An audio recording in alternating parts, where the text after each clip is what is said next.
Welcome to Whatever Works, our unique fortnightly podcast in which we talk about whatever works in our lives and in the lives of our community members. Find us at whateverworks.works. And why not join our community? Simply search for Whatever Works at MeWe.com and get stuck in.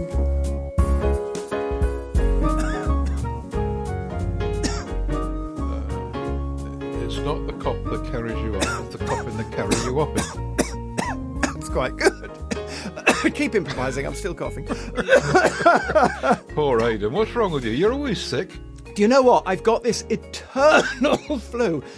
I had a communication with my brother on the 30th of December when he said, we've both got bad colds. And I said, oh, that's funny, me too. And I know, so I can point it back that far. I have still got it, as you can hear. It's now a cough. Right. I think I've talked on the show about how I do Pilates from time to time, and I saw my chap the other day, and he said to me he's got a lot of people who are the same, who've got this sort of eternal flu bug that doesn't quite knock you out completely. It's just with you, and you have to live with it, and you're sort of living at 80, 90%, never 100. And that's how I felt since January. It's been horrible. It's had me in bed completely knocked out at times. It's been occasionally just a sore throat or a runny nose, as you can hear at the moment. It's a cough.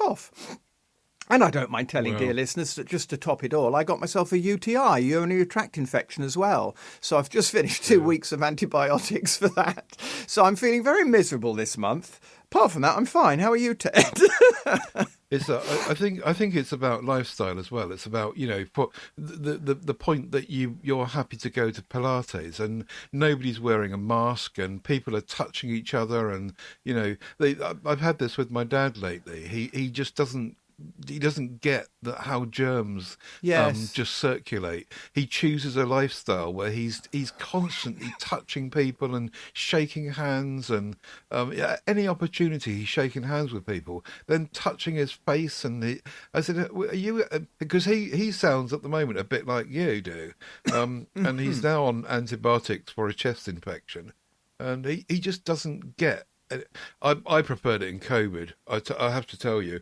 Everyone wearing masks and touching elbows instead of shaking hands. That was great. The Japanese got it right. Do you know what? My mother and I still, religiously, every time we come into the house, I insist that we wash our hands when we've been out. Since COVID, to this day, we do that. Yeah, and I think that's certainly prevented my mother from being unwell. Ladies and gentlemen, I will do my best to hold this back. But if I start to talk as if I'm drunk or something, it's only because I'm trying to stifle a cough while we go on. Right, you better do some housework before we move on, hadn't you, Ted? It's the alcohol in the strepsils.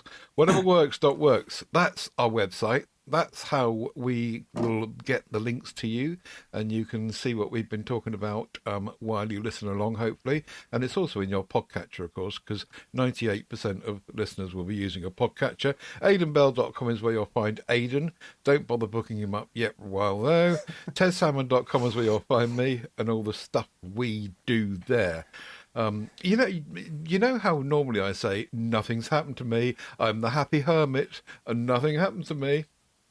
Well, something did happen to me. Oh. I fell over. I was in the Tesco car park, and this was in the middle of January, and I tripped. I've got this pair of trainers, which are absolutely great, but they're size 14s. Not only are they size 14s, but they're just like boats as well. They're huge.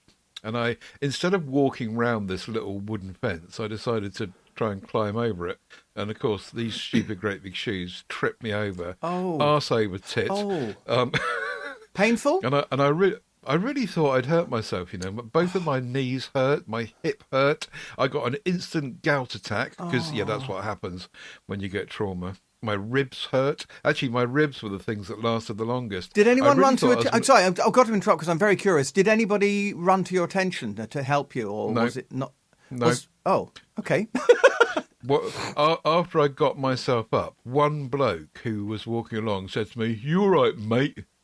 And mate. Apart from being called mate like that by some oik, I said, "Yeah, I think so." Anyway, nobody rushed to the scene to actually help me. Not that they could have done, because I'd be twice the weight of anyone else. Anyway, I was really expecting to be bruised because I bruise really easily, but no, I wasn't. And my ribs, the side of my ribs, that was what that's what lasted the longest. It was really odd, but yeah, full recovery, so no worries. I think side of the ribs is where the hips are, isn't it? So that might be what was upsetting you. It was higher up than that. Oh, yeah, right. It was higher up than that. Oh, it was underneath my arm. Sorry to hear that, Ted, but at least you're telling it with a laugh and a smile in your voice, so it can't have been terribly bad. Yeah. But it brought it home to me about how, I mean, I've got a lot of fat to cushion blows, yes. I suppose. But where you've got a little old lady or even my dad, you know, you can see how if you fell over like that, it could really damage you. Yes, and at least I guess. Sorry, after you. Yeah, go on. I was going to say, at least it seems you didn't do the classic thing of putting your arms out, which is instinctive, and then breaking an arm on during the fall. You know, that might have happened to you. So you're lucky. Yeah. I mean, a lot of old people break arms in that respect because it's the automatic thing to do, isn't it? When you feel yourself falling, you put your arms out. Oh, well, indeed. I'm sorry to hear that, mate. Here, I've got to tell you. You got me thinking. Don't she call me mate? Well, yeah, I know all about your adversity to mate, and it reminded me. I have to tell you a story. You know, I think I've talked about how I'm starting to build up my own Santa costume. I'm having great fun at the moment, looking around and ordering and investigating and doing all sorts of things. One of which entailed going into a saddlery because I've got a leather. I won't bore everybody, but I've got some leather. Santa bells that I need attached to my Santa belt, and I need somebody who has leather skills to do the folding and the attaching of a popper, etc., and the cutting of the leather. So we have a local leather horsey place, gun place around the corner. So I went there, and they immediately said, "No, I'm so sorry. We only repair gun cases. We can't help with anything else." And there was a young lad there, standing there in his jodhpurs and his tweed and his cap. And he said, is it to do with horses? And I said, no, it's actually to do with the Santa costume. He said, well, there's a lady who made me a belt. I think she can probably help you. And he gave me this lady's address, which was very kind of him. And I said, could you tell me your name so that I can tell the lady that you recommended me? And he said, oh, yes, it's Sebastian. And it just occurred to me how the other half lives. I mean, would you rather be called, all right, mate, how you doing? Or would you rather have, oh, hello, it's Sebastian. I just wondered how you're doing, Mr. Salmon. It's two extremes, isn't it? Yeah, you're quite right. There's a middle road, and that stuck up toppy nose shit that annoys me just as much as being called mate by someone. So there's a middle road, isn't there? Oh dear, and we have to tread it. Be aware, listeners. If you want communication with Mr. Ted Salmon, tread the middle ground or be careful. Well, it's just so common. I mean, I don't think that I'm posh particularly, but using mate is just so bloody common. It's like the gutter language. I don't know. It reminds me of that classic sketch. Is it John Cleese, Ronnie Barker and Ronnie Corbett, where they're all standing in areas of their heights. And that's the idea of the class structure, that when you're in the middle class, you both look down on the... Oh, no, but then you look up to the upper classes. You're looking down on the upper class. No, you're an exception, Ted. You're looking down on both the upper and the lower classes. Forget I said that. Here, before we move on... I can't stand posh people. Anyway, I noticed you can't stand most people, Ted, let's be honest. Yeah, now I made a note in our show recording notes some weeks ago now saying, tell me about Etsy, E-T-S-Y, the website, because in my searching for Santa stuff and looking to buy various things online, search results keep throwing me towards Etsy, which always scares me and makes me think, oh, this is some weird platform for people who want to nick your money. I'm going to avoid it. And I'd made a note in our recording notes to yourself, Ted, saying, tell me about Etsy. Well, dear listener, Ted replied saying, not me, I had to look it up. So, since then, I've actually looked again at Etsy, and I've even done some researching on there and discovered that it's really not too bad. And I've actually joined. It appears to be a marketplace it's a bit like, on Amazon now, you can buy stuff that comes from third-party sellers. Well, Etsy seems to be a marketplace of third-party sellers, but it's the sellers on Etsy, rather than, oh, here's a job lot of toothbrushes that fell off the back of a lorry that I'm trying to flog. It's more genuine, creative, artistic artisans. So it seems to me, on my first learning, it seems to be genuine creative people who make with leather or with, woodwork stuff and costume, and they want to sell it on. And looking for a particular item for Santa, which in this case was a small leather pouch to fix to my Santa belt, I actually found one on Etsy. I sent a message to the person saying, would this fit on my Santa belt? And he said, no, it wouldn't, but we do make one that does. Would you like one? You can choose what colour you want it in, and you can choose the colour of the threading as well. And I said, oh, yes, yippee, black in both cases, please. I'll have one of those. And I've ordered it, and it's 18 quid, and it's handmade leather. Now, I might get some awful, horrible thing through the post, and on the next show I might be saying, don't go near Etsy, it's a con. But so far, my experience has actually been extremely good. It doesn't cost anything to sign up to do it. You're just in the usual way. You just give them a username and password and you're in. And I've messaged this particular person and I've ordered from this particular person and I wait to see what arrives in the post. But from starting with Tell Me About Etsy, I can now tell you that Etsy looks rather good. And I would suggest people spend some time looking through it and on it. And that's all I have to say. Cool. And I didn't cough once. Yeah.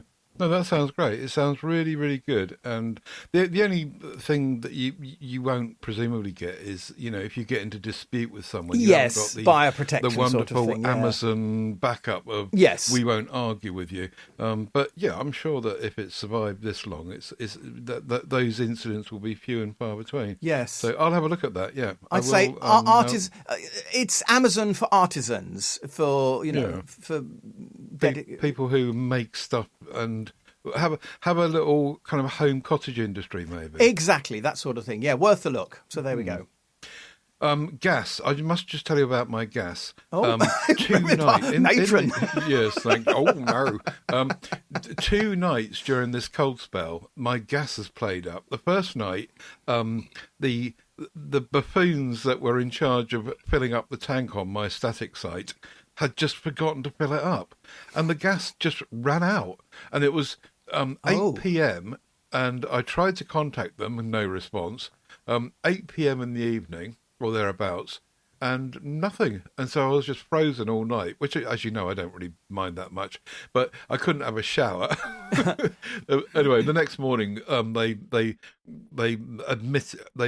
admitted their error and they sorted it out. Anyway, blow me down. Not a week later, and the gas stops again. So I thought, oh, no, they can't have run out, for goodness sake. They just filled it up. So anyway, this turns out that I've got a Duff meter. To be fair to them, they actually got straight into action with that one. I did have to spend one more night without heating and shower again, but the very next day they put a new meter on and it's all back to normal. But yeah, it reminded me how cold it was. Well, you could have had a Wim Hof shower and manned yourself up a bit. What's that? Wim Hof, this man who the cold... Oh, never mind. Look up Wim Hof and see. Find out for yourself. Hey, listen, this is a world record. We're pushing 13 minutes and we haven't even had the feedback from the last show yet. We're doing well. Too much jawing and waffling. Shall I start the feedback? Go for it. Ian Chapple. Oh, this is feeding back to me. Ian Chapple on Wicking T-shirts. If you remember on the last show, I was talking about, again, working towards my new personal Santa suit, now changing from cotton T-shirts, which just absorb all my sweat and become a soggy mess, to wicking T-shirts, which move the sweat away from the body. Ian says, quite rightly, for the information I gave, I feel that Gem and I gave you extremely bad advice, Aidan, on the T-shirts you could wear under your Santa suit. If you choose wicking T-shirts rather than cotton ones, the Santa suit will absorb the sweat, which seems to be precisely what you're trying to avoid. Well, yes, Ian, under the circumstances, you're quite correct, but I actually hadn't given the whole situation, which is that I will, in time, be wearing a PCM cooling vest. Forgive me, I forget what PCM stands for, but it's the chemical inside the cells. It's a sort of, if you imagine it like these things you put in the freezer, cool packs that you put in the freezer and then you stick it in your picnic box and it keeps your picnic cold. That was very upper class, wasn't it? A PCM cooling vest I shall be wearing. And the point of PCM, well, to paraphrase a long Gemini response, I can tell you, without a wicking layer, perspiration becomes trapped against the skin, leading to a swampy, clammy sensation, exactly as you pointed out, Ian. A wicking t-shirt pulls moisture away from the skin and spreads it across the fabric's surface. This ensures that sweat is moved away from the body to where it has a better chance of evaporating. This also has the benefit of providing a secondary cooling effect known as evaporative cooling. And I've learned both from Gemini and from the site from which I'm probably going to buy the cooling vest that a wicking t-shirt is what you want because it draws the sweat away from the body and allows the sweat to dissipate and evaporate around the incredible cooling vest. So thanks for the comment, Ian. It was my fault because I hadn't given you all the information. Gemini is just so wonderful. We can give a Gemini a gold star every show, I think. Yes, but here, have you noticed it's slowing down a bit? I think the more popular... I have not. Oh, I have. My Gemini, instead of... I mean, I have a thing with Gemini. I amuse myself by asking Gemini a question, clicking send, and trying to read the question before Gemini responds. And normally I can't even read my own question before Gemini has sent me a 10-paragraph answer. But now I've discovered there's a slight lag. I just wonder if it's because more and more people are using it. I think one thing they're trying to do is get people to sign up to the first level, which I actually did this week. I reported it on the Tech Addicts podcast at the weekend, so I won't go through it all again. But I signed up to the AI Plus, which has got an introductory offer of $3.49 a month for 2 months, and then it's $6.99 a month. Right. So it might well be that they are favouring people using exactly. that. They might be wanting you. Yeah. Okay. Right. Carry on. Right, Elizabeth Everly. Hello, Elizabeth. Hello, Elizabeth. Lovely to hear from you again. She says that she's been listening to episode 231, the Yeti Rambler Rage. Regarding the Yeti Rambler mug, my employer recently gave these out as Christmas gifts to employees, and I've been using mine daily. I'm quite pleased with it, she says. I believe the lid closure mechanism, which Yeti refers to as mag slider, is superior in design to lids from similar brands. I'm also tempted to try the Yeti Rambler pour over coffee maker, which you also mentioned on the show. Oh yeah, I remember that. It wasn't that expensive, was it? Anyway, she concludes by saying, "It's always wonderful listening to you both. Cheers from the US of A. The US of A." More dialects from Mr. Salmon. It's great. It's great that you're still listening, Elizabeth. So thank you for that. It's very meaningful that we have these regular listeners, particularly from other countries. Not that devalues anyone from Britain, of course. We love everyone. Get out of that hole, Ted. Yes, thank you, Elizabeth. The Yeti Rambler mug looks very much like my Ember mug when it has its lid upon it. It looks very nice. And yes, thank you for letting us know. Good shout. Mm-hmm. Now right, we move. Moved to the coddled eggs. If you remember this, ladies and gentlemen, this was an I want one. This was a I wonder who bought it. I had ordered on my mother's request because she one day said, "Oh, I haven't had a coddled egg since I was young. Can you still coddle eggs?" And so I looked it up, found an egg coddler, bought it. It turned up on Ted's I wonder who bought that, and I said it was me. And so we've discussed it a few times. They take a 6.5 years to arrive, but when they do, they're vintage style ceramic egg coddlers, 220 millilitres, made of porcelain in several different designs, $8.99. But as Ted says, all sorts of vouchers and discounts available for more than one. At the end of the day, let's go through this. You have used it, Ted, haven't you? And I think you already tell us about the experiment? I think you did. I don't remember. I did not. Okay, then tell us about your experience. We were waiting until we could both have done it. Yes, and compare that's right. Notes. I was surprised, firstly, how big it was. It's huge. Yes. I was expecting it to be a small thing, which you'd get one egg in. But Ditto. I reckon you could probably get 4 in there. Yes. Anyway, I was going in blind, really. I hadn't consulted any instructions or even Gemini, so I put 2 eggs in. I broke the yolks, but I didn't stir it. I put a knob of olive spread in there.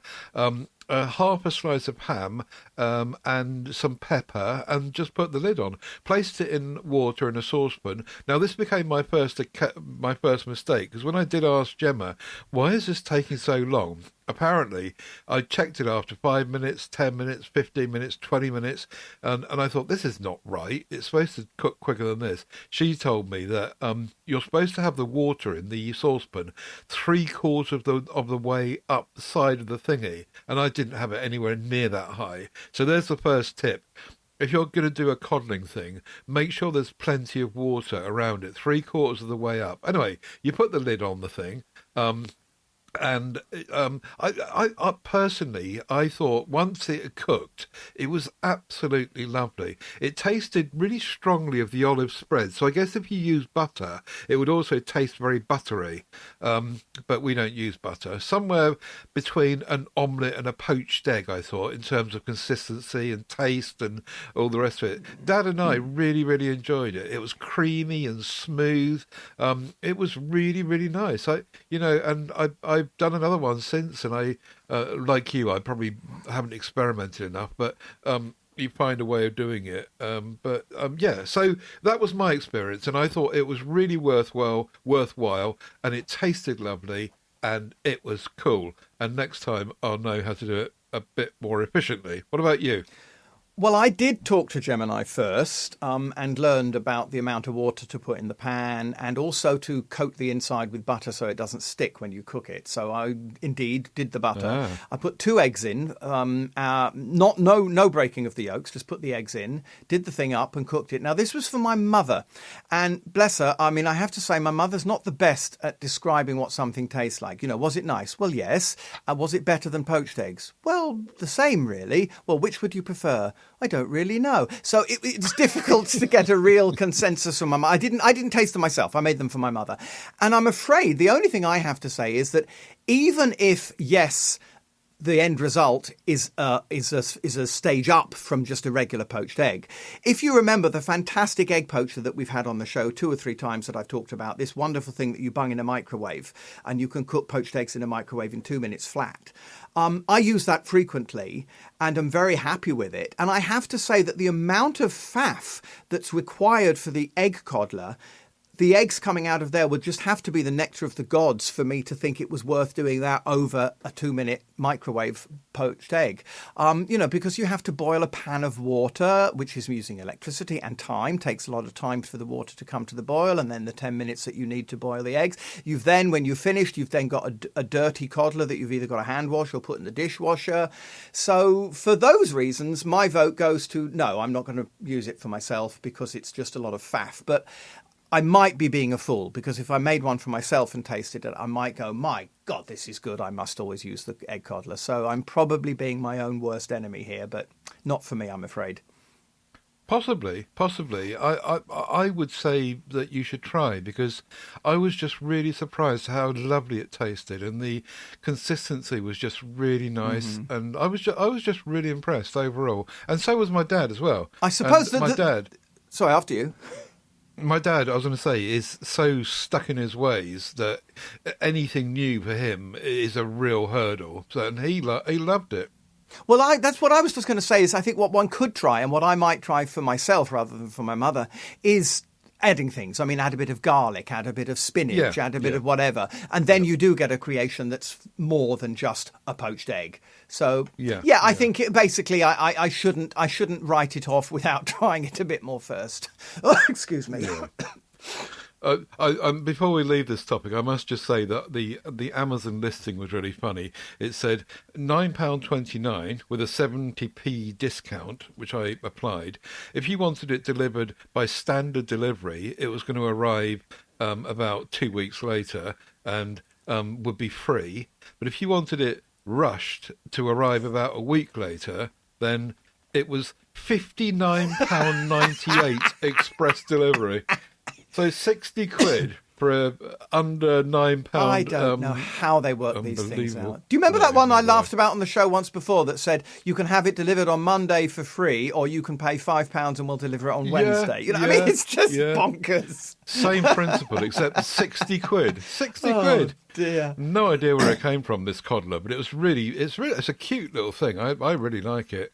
As do I like the Ago Star 1 litre electric kettle, which my dad got because the old one that we got and covered on the show and raved about, because it is really, really good. But he concluded that it was too big. It was too heavy for him to lift. So we got him a little one, same make, blue, lovely blue light in it, made of glass, but it's a 1 litre one. And it's 21 or 22 quid or something. And he loves that much, much better. And it's lighter for him and all the rest of it. So I thought I'd just give that a quick shout out. That does look very nice. Yes, I might move in that direction for my mother. At the moment, we're still very happy with our press the button and out comes hot water machine. Oh, yeah. But we do tend to keep a kettle for emergencies. I shall bear that one in mind. Thank you, Ted. Okay. I stumbled on something that, excuse me, that might interest you. I'm looking for this PCM Cool vest that I talked about. I'm looking at a company called EZ Cooldown, ezcooldown.com. And they make a cool vest for performers, which I'm highly likely to be purchasing in due course. But while I was there, I discovered the PCM Cool collar. Now, yes, it looks a little bit like something you'd buy in an S&M or sex shop, but it's a black collar that you put around your neck that has these PCM packs in them. Now, again, I still can't remember what PCM stands for, but it cools down at a higher. Where's Steve Litchfield when you need him? It melts at a much higher temperature than water, or is it a much lower temperature than water? Which consequently means that at room temperature it's a solid, and if you hold it against your skin is cooled down by it. And I think you have to get to 21 degrees before the stuff actually melts. People more intelligent than I can read all about it on the website. I've also linked to a video that explains it if anyone's interested on YouTube. But the point is, need to. Sorry, say they again. Won't need to because they're more. They won't need to because they're more intelligent than you. Never mind. Yes, but anyway, the point is, I don't know why, but I'm offering you something that I've found here. I wondered if you might want to look at the PCM Cool collar, because this is a little tiny thing that you put around your neck and it keeps your neck cool. The end. I did look at it, and I thought to myself, there's got to be cheaper versions of this. And sure enough, I went on the hunt on our favourite website, and I found. Let me see if I can find it now. Oh, very good. I think it should be in my basket. Here it is. There's one called Toppin Chi Ning. Oh, that one, yes. A neck cooling tube, reusable ice cooling ring, and it's 11 quid. Yes, but does it take PCM or is it just with water? Because the advantage... Go on. It's got packs built into it that you freeze. So you put it in the freezer. Yeah, but unless it uses the name PCM, it means that you've got water in those packs, so it will be like ice. Your neck will be very cold for a short while. It does what? It does. It says PCM. PCM? Oh, then I'm impressed. Yeah. Then buy that one. Ignore the one I found and buy that one. TPU PCM, it says. Whatever TPU means. Anyway. Oh, no, that's the plastic, isn't it? The TPU. Anyway. But anyway. So, consequently, yes, it's a good idea, I think, though I've never tried one. And I might well invest in that cheaper one and see how I get on. Well done. Yes, come the hot weather, I think you should. Right, time for a jingle. Ted Salmagundi. You remember I brought a head shaver to the show. It's called the Dow. Oh, I do. It's like a Philly shave, but with about 45 different things on it, and you just roll it over your head. Yes, I do remember. The make was a DOAO head shaver, right? And it was clearly a Chinese cheapo thing. I thought it was all right, and I raved about it on the show, and I said, this is great, it's so good. But actually, over time, I don't know if I've been treating it badly or wrong or whatever, over time, it's just become more and more hard work to finish the job. It ended up taking me about 20 minutes of keep going over and over. Now, it could be that I need some new blades for it or whatever, I don't know, but it was 30 quid. Anyway, I went hunting on YouTube for what to do about this, and the one that kept coming up was Remington RX7, and so I decided that it was 60 quid, so it's basically twice the price, but everyone was saying how much better it is, and so consequently I ordered it, and it's night and day compared to this other one, honestly. Twice the price. You get what you pay for. You get what you pay for. Well, I was going to say twice the price, and it's like 4 times, 5 times Brilliant. better. I finished the job, instead of in 20 minutes, I finished it in not 5 minutes. Really, really good. And also it's completely wet and dry. So if you want to, you can just do this in the shower. You get a little trimmer on the edge of it as well, which you can use, or I can use, to do my beardy bits.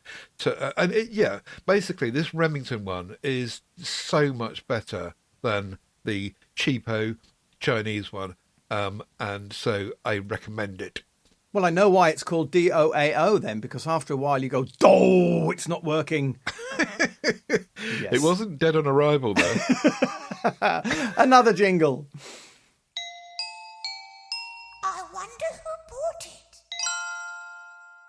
I'd like to thank everyone who has chipped in to used my affiliate link, because I got a record bumper amount from Amazon of 89 quid for the 2 months prior to January. So that was all over the Christmas period, I guess. But thank you so much. Wow. That's the most amount I've ever got for a 2-month period. That's a few cups of coffee, isn't it? Well done, Ted. I wonder who.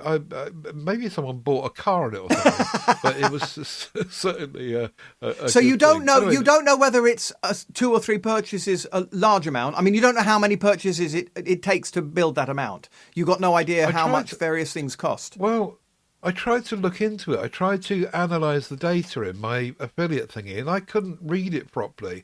I think I did exactly. I tried to do exactly what you're describing, and I tried to drill down and see where I just couldn't see how the data works. But anyway, it did work, and it's worked for me. So thank you all so much. And here's one that I thought that might be a Hazel special, and you again, was the R.LED magnifying glass, which looks really nifty. Let me say from the very, very start, no, not guilty, my lad. Somebody's bought this, and it looks really nifty.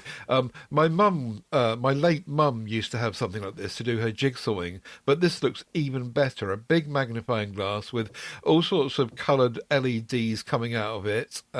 It's got a flat base, which is really interesting because you can put that underneath things. A gooseneck for the magnifying glass as well, 10 times magnification, and 144 LEDs. That must be really, really bright. Yes. So, I just think it looks really, really neat. And if I was doing anything that I needed something like that for, I think that's the kind of thing I would be going for. It looks fabulous, and so many LEDs, and you get a desk clamp with it. If you want to clamp it to a desk, you can do that. Really nifty. So I like the look of this. 20 quid. But having just said you get what you pay for, the fact that it's only, in inverted commas, 20 quid worries me slightly, because I wonder if it's as good as it looks. But this does look great. This looks like something that in due course I might need to get for my mother. Ooh. Well, we hopefully we can get some feedback from our mystery buyer. Yes, they can tell please. us if it was good or bad or rubbish, or they sent it back. Yes, I second that. If you bought it, please let us know. Yeah. So anyway, thank you so much, everyone, for using my affiliate link, which I shall now say again to encourage you to do it even more. tinyurl.com Amazon Ted UK. You lovely people. Still using and still using. As listeners will, of course, know, we lost dear Ian Barton not long ago, and it's. I think it's lovely that he pops up every now and again, and he's still with us in spirit in the show. And my still using this week is something that Ian brought onto the show in October 2023, show number 195, blue light blocking over glasses. Exactly what it says on the tin. They're glasses that you put on over your own glasses. They're a yellowy orangey colour which blocks out blue light in your vision spectrum, and it is blue light what keeps you awake at night. So I wear these when I get into bed, and as we all do, sit there with my phone when I should be going to sleep. I put these glasses on religiously every night, and I swear I sleep better because of it. Again, it's only anecdotal. I could be wrong, but I really do believe that comparing how I sleep these days to how I slept prior to buying them, I go to sleep more quickly than I used to with using these glasses. So it's a simple one use thing. They sit by my bedside. I put them on at night. I wear them while I'm playing with the phone. The only problem is, I have to get used to everything is orange on the phone. But I mean, does it matter when you're just skimming through nothing at night time when you should be asleep anyway? £16 and 14 pence. I can't remember whether that's what I paid or what they cost now, but well worth it if you value a good night's sleep but can't put your phone down. I seem to remember that Ian used these for something to do with cycling. I think it was because they went round the corners. It went round the edges of your eyes or something. And I think there is something also to do with, because I know you can buy these sort of yellowy orange glasses. They're sold, as seen on TV, makes nighttime spectacularly visual. So maybe Ian was using them for that sort of effect rather than the opposite, the soporific effect that I'm buying them for. Yeah. Anyway, yes, nice to remember, Ian. You're absolutely right. I'm going to bring still using the Angry Mama microwave cleaner, which is hideously overpriced now at for a lump of plastic, £6.99. This is something you could definitely get from AliExpress, no doubt, for about 10p. But anyway, it is good. It's a thing that is in the shape of a woman, and it's got a lid on it, and she's got hair, and it's all very twee. But you put vinegar in it, then you put some water in it, you put it in the microwave for, I think, by memory, 7 minutes, and you just let it go on full power, and then you leave it for, I think, 3 minutes after you've finished.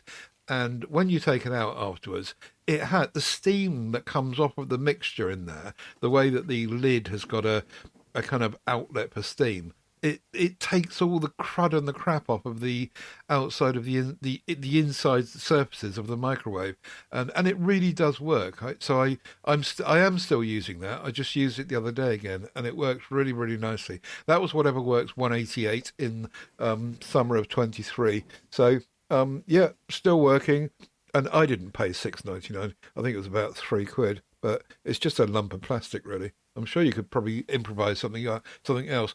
Heath Robinson, Aidan Bell would improvise something. Well, I was just going to say, you've already got one, but not to want to burst the bubble of anyone who's thinking of buying one, but you could save yourself £7 by just putting a bowl of vinegar and water in your microwave and switching it on, and as it boils, it would have the same effect, I'm sure. And if it wouldn't, all you need is a small plastic bottle and drill a few holes in the lid, and you've got the thing for yourself. So yes, you can Heath Robinson it, but I do like the idea of it. I think it does look great fun. It's a sort of South Park-esque kind of silliness, but yeah, it's fun. It's fun, and I don't object. If you can afford the £7, then yeah, buy yourself something that looks like this because it's fun to have.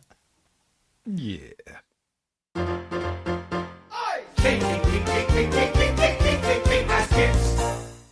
Now, talking of Judge Barton, as we did just now, we come to his cheapest chips, which has been forever named in his stead. And my first cheapest chips is the Castrol coffee mug. This is a bit of a Father's Day joke for my dad, which is not that far away now, by the way. $9.99, so just sneaking under the radar there. It's a mug which will remind Dad, and probably you from what you've told me about Swarthega, of the old days of fiddling around with cars. They've made this mug, so it's a Castrol GTX motif on it, the same as the old stuff that he would have been fiddling about with in 1975 or even 65. And it's got all the grease and dirt and it's just really funny. It just looks like a filthy, dirty mug. And of course it isn't. But I can imagine that some people would just not even want to be drinking out of it because it looks so disgusting. But my dad will think that's really funny. It does look great. I really like this. And it amazes me now how good these things are starting to look. I remember seeing a mug a couple of years ago that was a lens mug. It looked like a camera lens. And blow me, it looked like a camera lens. And you'd think, I'm going to drink coffee out of that. Yeah, these things do look very... And I love this. I love the fact that it's got this nasty, mucky black oil around the edges of it.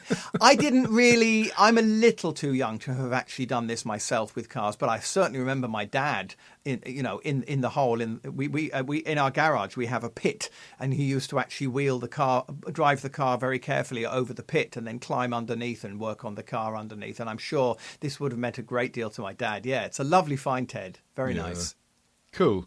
And the other thing I'll quickly mention that will affect both of us is the clean espresso tablets. Don't pay for Sage ones, because Sage ones...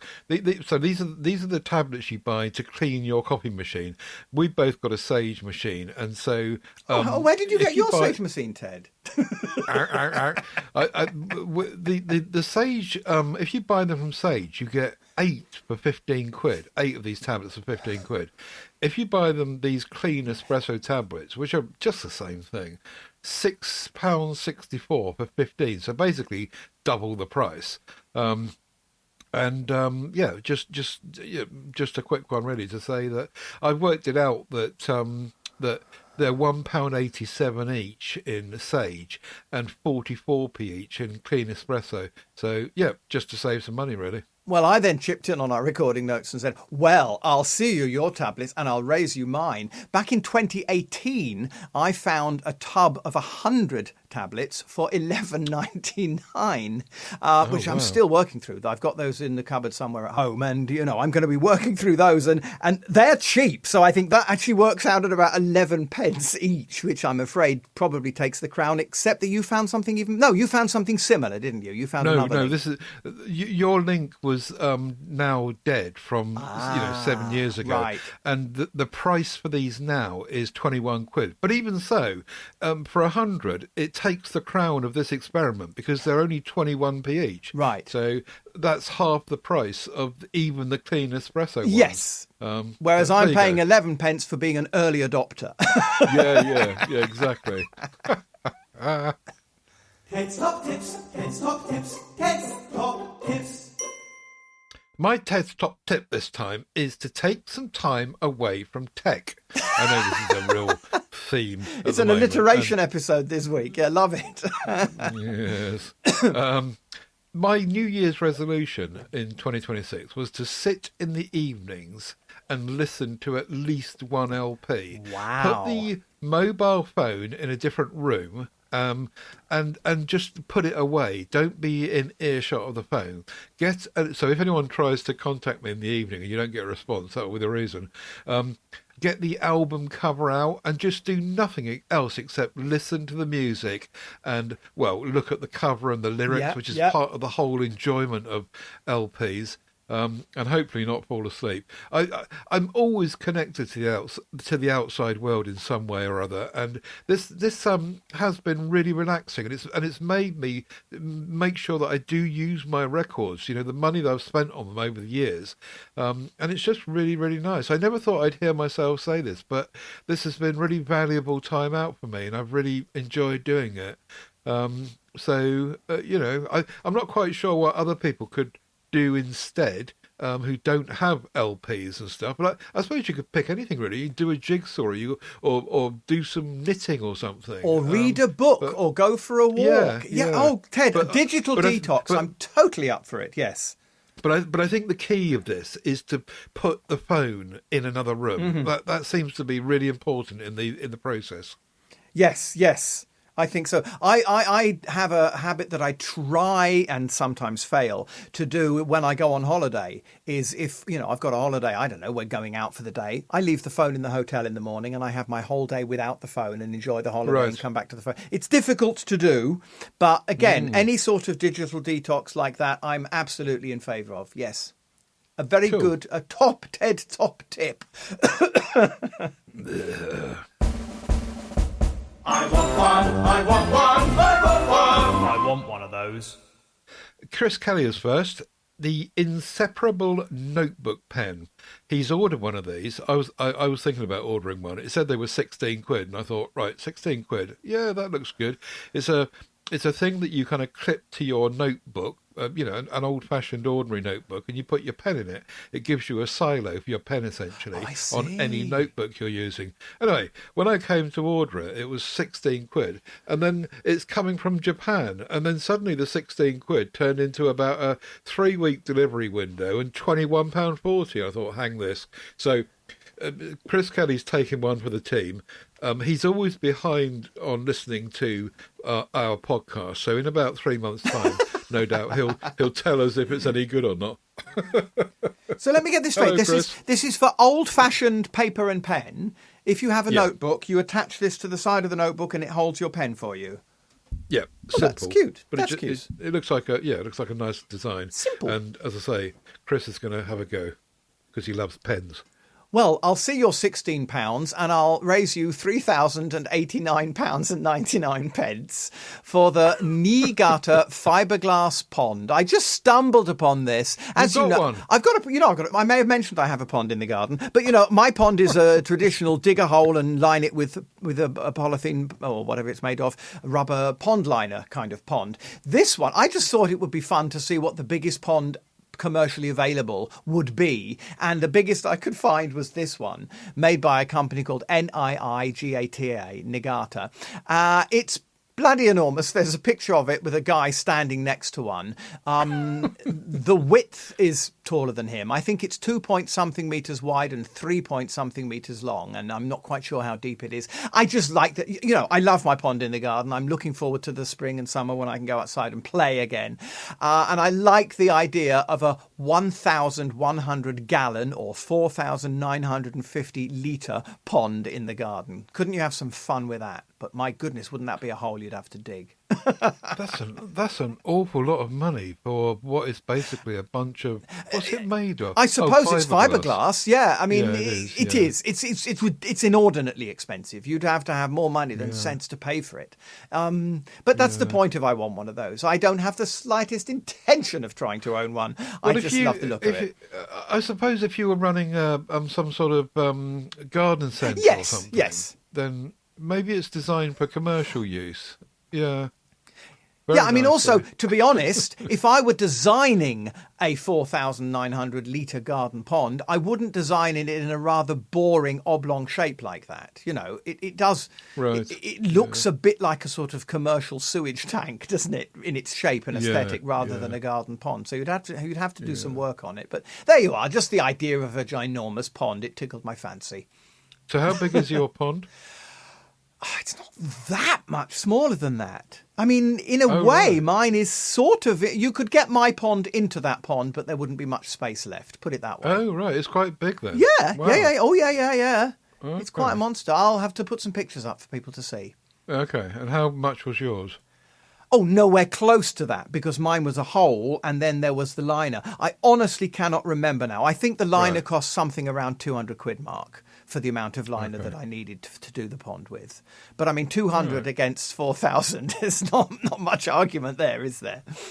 And do you still get lots of pleasure from having the pond? Oh, absolutely, because the thing with the pond, and everybody who looks at it now who saw it before has commented, it now looks as if it's always been there. When you first put a pond in, it looks like, oh, you've built a pond. That's nice. But then as the seasons go by and as the years go by, and I think it's about year 3 or even 4 now since I put it in, it starts to look as if it's something that's always been there, and all the plants and the life around it sort of grows and connects and makes it sort of at one with nature, and it just looks like a pond that's always been there, and that makes it great fun. And that means that anything else that I do in terms of playing with it in inverted commas has to respect the fact that it's not a new project. Anything else new that I do to it now has to fit in with the way the pond has now settled in the garden, if that makes any sense.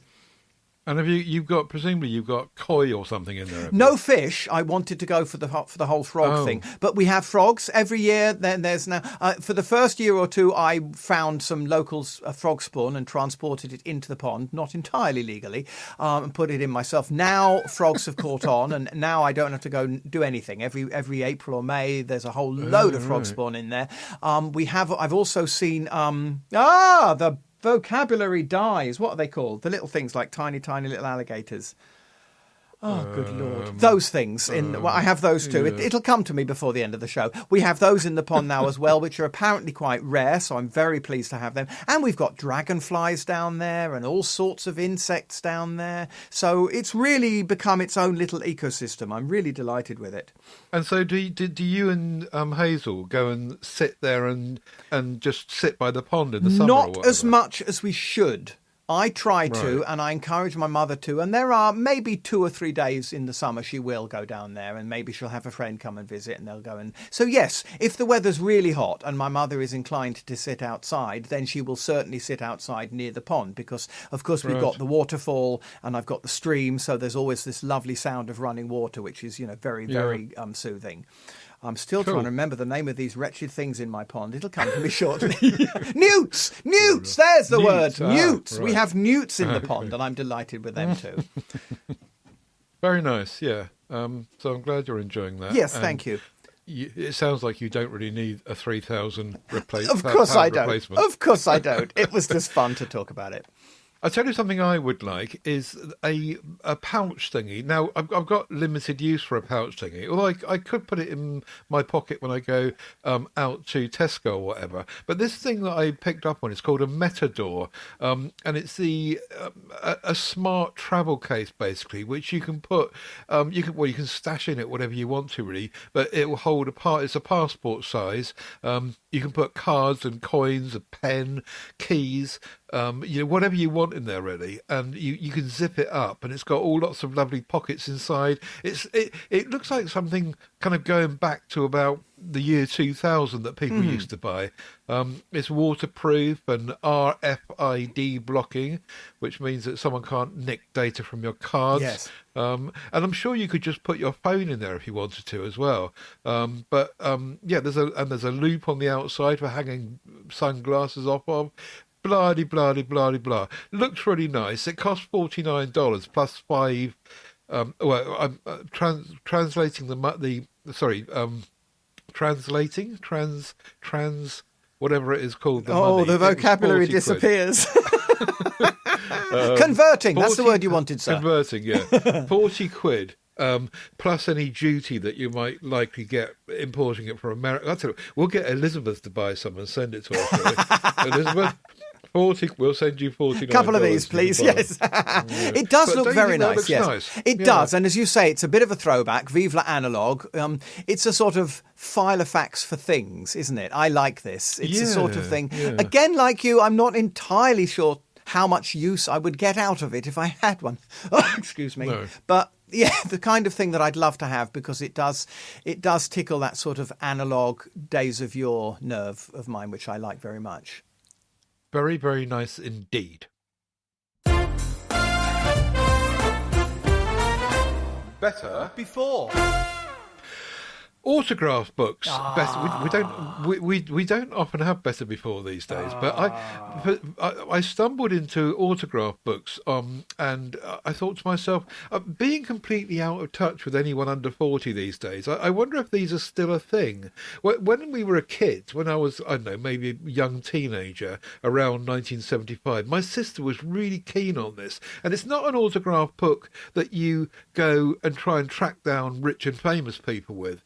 It's just, she used it just for people you knew. So friends at school, maybe when you're leaving a year or something, you get them to go and write something hopefully funny or something inside it. Or you're on a holiday and you meet some kids and you get them to just write even just their name or their phone number or whatever you want to do. You try to encourage them to write something funny, but not always. And I did get sucked into this, emulating my sister's efforts for a while. But I mean, I got bored because there wasn't a screwdriver involved. But so I mean, maybe it's a girl thing. I don't know. But anyway, I stumbled into this thing in Amazon, and it's called a autograph book, and it's made by Old Queen Publishing. I thought of you. Thank you. And it was only £3.88. But there's lots of these all over Amazon if you want an autograph book. But I just did wonder, do you remember doing any of this Old stuff? Queen Publishing, there's your theatrical link, isn't it? Well, yes. I mean, when I was younger, I mean much younger, I mean sort of 10, 11, 12, 13, 14, I did have one for the rich and famous. I love the idea. I love the idea of the personal one. And I think that's really, on the whole, a better route to take. Excuse me. But being an old queen, a theatre person, I did... my mother used to take me to see shows, and I remember collecting Michael Crawford's autograph with great excitement, and then people you'll never have heard of, like Ben Vereen. And I worked for a long while, quite a while. I worked at the Victoria Palace Theatre in London, and I got people like Liza Minnelli and Richard Harris and Johnny Mathis and all sorts of people. So yes, when I was younger, I did indeed have an autograph book or books, and I enjoyed collecting autographs. So for me, it was a thing. And again, it is a better before. This does again speak to the old analog world of paper and pen and not having a digital life but doing everything in the real world, and I thoroughly approve. And somewhere I still have my autograph books, and you've piqued my interest to go and find them now and see who I did get in there. Cool. I tell you what I want to say is better before. Well, it's not better before, it's better now. This is a question of better now. Is my payment ring. Do you remember I have a ring with which I pay? And and I'm very happy with it. And you had to charge it up, didn't you? No.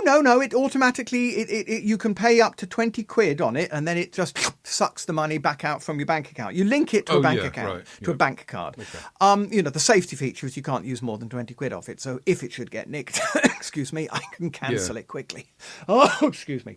Well, the reason I'm bringing it on to Better Before is because I've noticed I can now go shopping and use my payment ring and leave the shop without... Oh, did you just pay... Did you use your... That's clever. Maureen, come and look at this. This man just paid with his ring. Oh, where did you get that?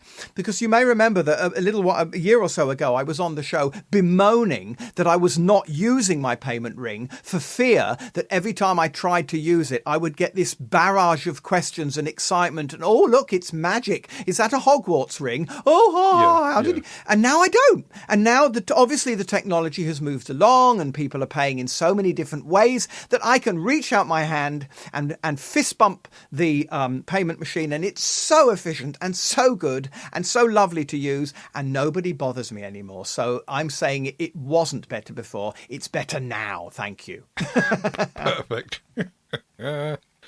Whatever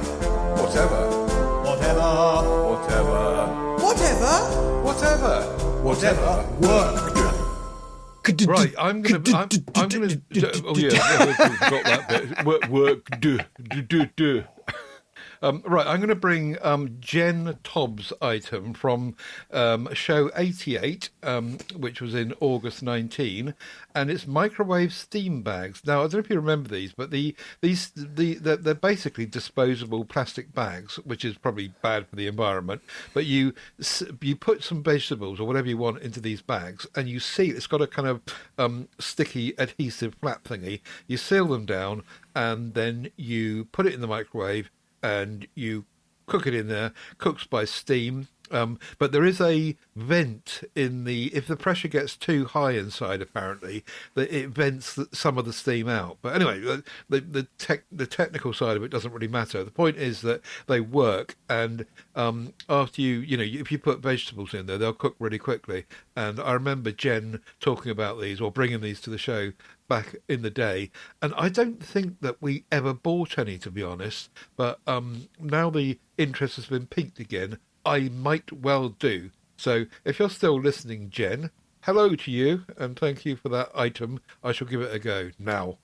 Well, I just did £4.75 for 200. My goodness. Yeah. I have put it in my basket. I tell you why. I have, again, as I've spoken about on the show, a microwave steamer, which is a vessel, a big plastic thing that you put steam in, and it's got a tray in it, and you put a plastic lid on, and you bung it in the microwave, and you cook it for 5 minutes till the water's hot. Then you put your vegetable in, and then you cook for a further amount of time to cook the vegetables. And I'm always very pleased when I find these vegetables, often in Tesco, that are already in a sealable bag and say on the back, do not open the bag, place immediately into the microwave. And I find them fantastic. And it's much quicker and easier and less faff to cook that way. So I'm delighted.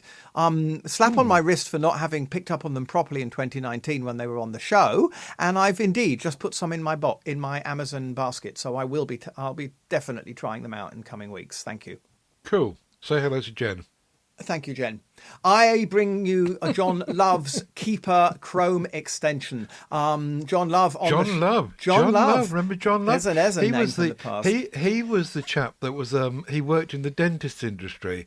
He used to advise us on toothpastes and electric toothbrushes. Right, yes. Do you remember? Yeah. Well, in this case, Wow. something totally different. He brought us and brought to my attention for the first time the Keeper Chrome extension. This is the extension that goes into Amazon, so that when you're on Amazon and you're looking at the microwave bags and you're thinking, oh, these are a bit expensive, weren't they cheaper a week or two ago? You can look back in the past and you can see the history of the price of the item that you're looking at. And it's also very good because it's a sort of crystal ball effect as well. Because if you look and you can see that every second week the price suddenly drops for a couple of days and you're approaching that period, then it might be worth your while just hanging on in for a few days to see if another price drop occurs. So it's a really neat little device that just gives you a price history on Amazon, but it's also a price history from which, if you're clever, you can possibly deduce the future price as well. You are right. We were talking off air that it is. You have to install it via Chrome. Yes. I think so. I'm not sure that it will work on, say, Firefox or anything else. But yeah, I use that all the time, Keeper, and it's really good. But what you may not know, young Aidan, is if you skip into Amazon right now and choose an item of any description you like, you will see on. Oh, blimey! I picked one where it is not the case. They started doing their own, and it says on the left there, it says see price history or something. Oh, okay. So I think they've realised that everyone's doing this Keeper thing, and they're trying to do their own as well. Oh yeah, there it is. I found it. It's just underneath the price. It says price history. But you know what? I think I would prefer to trust a third party because Amazon might be trying clever things. Yeah. It's like the thing about, the sale price, and it turns out it isn't really a sale price at all. I would prefer to trust a third party than Amazon. Sorry, Amazon. I agree.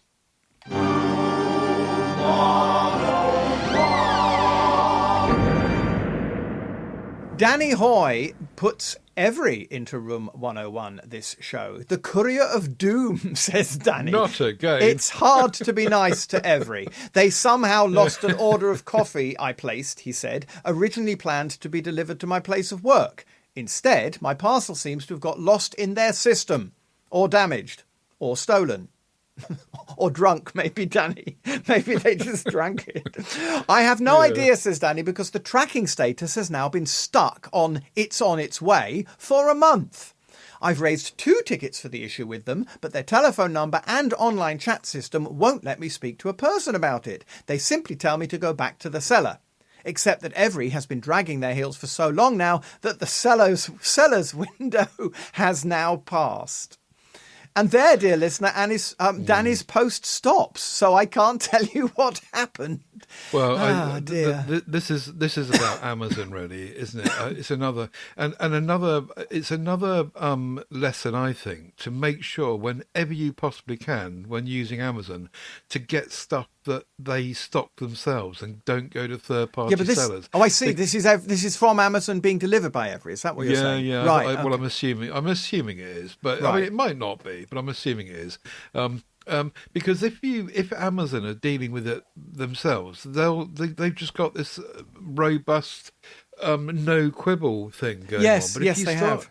If you start dealing with third-party sellers, which clearly Danny has here, because he mentions the seller, you know, they wash their hands of it, and you've got to deal with the seller yourself. I know it's not always possible to be able to deal with Amazon because some things they don't stock, but whenever you can, I think it's a good idea. I do find Evri take forever. I mean, you order something that's coming from Evri, and 6 weeks later they send an email saying, "Congratulations, we've received your parcel. We'll be sending it to you soon." And then it takes them another 6 weeks thereafter. I don't understand that. I have to say that we have a lovely old boy who's our Evri deliverer, and he's lovely. And whenever things always seem to arrive, and he's very cheerful and rings the bell and says hello and delivers the parcels to me, unlike Amazon, who just kind of throw it at the door and run. But you're right. Sorry, Danny is right. The Evri system itself per se really does want for better efficiency. Definitely. That's all. I've never had any problem with Evri at all. Nothing like the problems I used to have with Yodel. They were just terrible. I don't know what they're like now, or if they still exist now. But Yeah.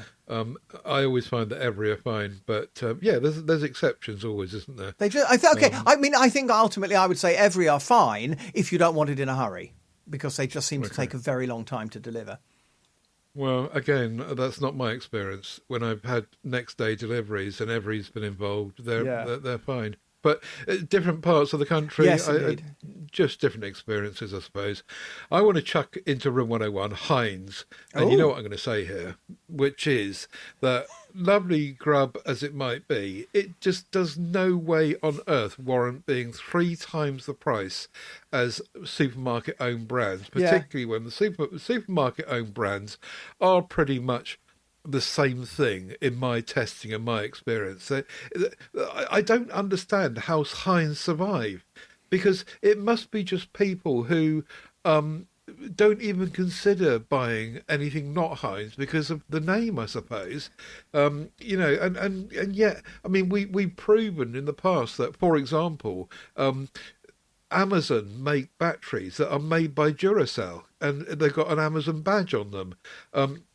And they're exactly the same. I mean, I can't say that is true of a tin of Heinz beans as opposed to a tin of Tesco beans or whatever it is. But anyway, my experience is on the same shelf in Tesco and other supermarkets, Heinz is £1.50 and the own brand is 50p. Now, sometimes they're not as good, and you have to be careful about what you pick.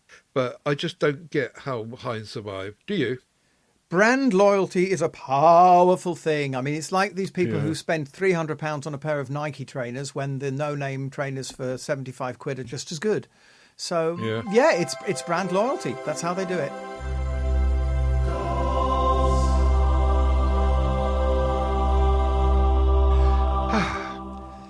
Oh, I did that too early. Not to worry. It's still nice to hear an after all that ranting and raving. Do you know what I want to give a gold star to this week is Google Keep. On the last show, I think it was, we featured a dictaphone. Somebody had bought a moderately old-fashioned, although digital, dictaphone. You know, press a button, leave a message, and press a button and hear it driver, later. Wasn't it? Yes, and I was saying it's a lovely thing, and I'd love to have one, but I'm actually used now to just speaking to the world and saying Google keyword, remind me to do this, that, or the other, and then I could look in Giggle Coop later to see what it was I'd said. And I realised after the show how very much that has now become a part of my daily life, particularly when I'm in bed. The number of times we all lie in bed, and if we're having trouble sleeping and our brain is whirring away and we're having ideas and thinking of things and, I must remember that. It's lovely to be able to lie there in a half super saying, Google keyword, remember to tell Ted about whatever it was. And then the next morning I can sit up in bed and I'm looking at my Google Keep and I see, oh yes, I've got to tell Ted about such and such. And it's a fabulous thing. And the same at the car. When I'm driving in traffic, I can say Google keyword, reminder, and it's there in Google Keep later. And I hadn't really appreciated until we talked about messages on the last show, how very much I appreciate that and how much I would miss it if it was no longer available to me. So Google Keep and specifically orally dictated notes into Google Keep gets a gold star from me. and I must do more of that because I'm bad at doing that. Whenever I've got a keyboard and a mouse, I do that first, but I should use it more. A very quick one for the bloke that calls me mate from just Blinds in Abergele, because laying aside the fact that he called me mate, he did come round to do this curtain quote for me. Now it's nearly 2 years since I had the first quote done. I thought that I was going to be moving into my dad's house earlier than I was, right. So I cancelled it. But as it turns out, I want to go ahead now. Anyway, 2 years later or thereabouts, I was expecting the price of this £1,900 quote to have gone through the roof in 2 years later, but it hadn't. They'd only added 3% to the cost. So kudos to them. It only cost 58 quid more than it would have done 2 years ago, when everyone else just seems to be hiking their prices willy-nilly. And Just Blinds of Abergele have not done 3%, which is very reasonable. 1.5% a year is, cool. Very good. It's nice to end the show being nice to people, isn't it? It certainly is. And end the show we have done. We're going to be back in what's the month today? Oh, it's February, isn't it? We'll be back with our March show in a few weeks. So let us know whatever works in your life in the MeWe group, and we'll bring all of the highlights to the show. Hopefully, Aidan will have recovered by then and won't be coughing through the procedure. AidanBell.com is where you'll find Aidan. TedSalmon.com is where you'll find me, and all the stuff we do. So all the MeWe groups are linked out from there, and all the audio podcasts, all the stuff, TedSalmon.com. Or if you get lost there, you can go to PodHub UK. Lots of ways to get in on what we do. So that's about it, really. We'll be back next month with more. Let us know whatever works for you. Any last words from you, or are you just going to cough some more? One last word from me. Sorry. This seems to be becoming a habit. I end the show by apologising for being ill. I'll try to be fit next time. Sorry, folks. No worries. I'm sure they're glad you're here than not here. So we've had a lovely time, as always. One last thing to say again, as always, don't forget, whatever works. Sometimes. Oh, God.